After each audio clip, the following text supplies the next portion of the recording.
Hello Harry Potter fans, my name is Jim Kay. I'm an illustrator and currently illustrating the whole Harry Potter series.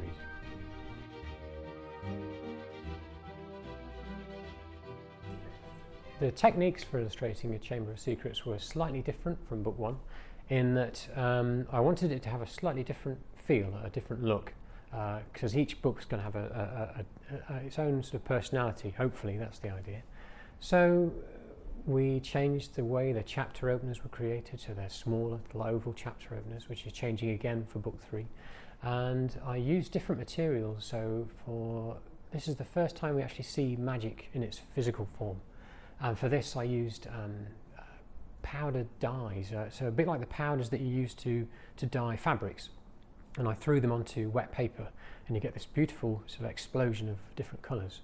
So things like that, trying to get a bit more dynamism into the work. Before working as an illustrator, I used to work at the Royal Botanic Gardens at Kew, which is a huge botanic garden in the south of London.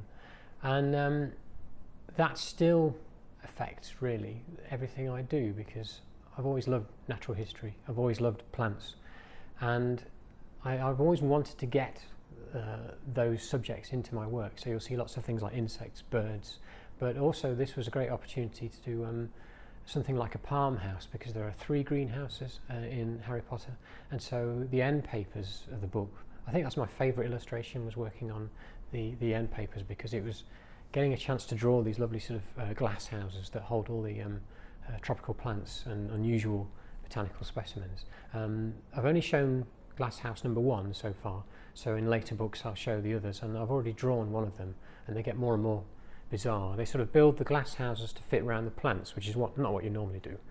So there's one that's almost like a tree shape I'm working on. Yeah, but I've very fond memories of working at Kew. So any excuse to draw plants, insects, I'm straight in.